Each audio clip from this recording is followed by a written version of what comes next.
কিছু হাদিয়া আল্লাহ রাসূল সাল্লাল্লাহু আলাইহি ওয়াসাল্লাম ফিরিয়ে দিতেন না। এর মধ্যে একটা হচ্ছে মধু। মধু দিলে বলতেন না যে না নিব না। আতর ফিরিয়ে দিতেন না। বালিশ, বালিশ খুব পছন্দ করতেন আল্লাহ রাসূল। ঠেকনা দিয়ে বসতে পছন্দ করতেন। সুবহানাল্লাহ পড়েন।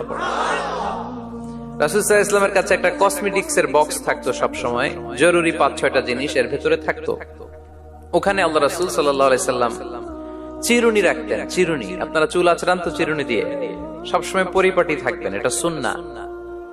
পরিচ্ছন্ন ফিট থাকা, সবসময় গেট আপটা ভালো থাকা, এটা সুন্নাহ। আল্লাহ রাসূল সাল্লাল্লাহু আলাইহি ওয়াসাল্লাম কোন বিদেশি ডেলিগেট আসলে তাদের সাথে দেখা করার আগে সময় নিতেন, নিজেকে গুছিয়ে নিতেন। সুবহানাল্লাহ পড়েন। চুলগুলো আঁচড়ে রাখতেন এই চিরুনি দিয়ে। তাহলে ব্যক্তিগত কসমেটিক্স বক্সে আল্লাহ রাসূল সাল্লাল্লাহু আলাইহি ওয়াসাল্লাম যে জিনিসগুলো রাখতেন তার মধ্যে একটি হচ্ছে চিরুনি। 2 নাম্বার, আল্লাহ রাসূল সাল্লাল্লাহু আলাইহি ওয়াসাল্লাম জাইতুনের তেলের একটা ছোট্ট বোতল রাখতেন। ওয়াতিনি ওয়াজ জাইতুন, অলিভ অয়েল। অলিভ অয়েলের ওয়াজ করেছি গত বছর। যেখানেই আমার সাথে লোকজনের দেখা, কয় হুজুর এখন থেকে অলিভ অয়েল মাখি আমি, এজন্য সুন্দর হয়ে গেছে। তো অলিভ অয়েল রাখতেন, চিরুনি রাখতেন। এরপরে সুরমা দানি রাখতেন। সুরমা, চোখে আল্লাহ রাসূল সাল্লাল্লাহু আলাইহি ওয়াসাল্লাম সুরমা দিতেন।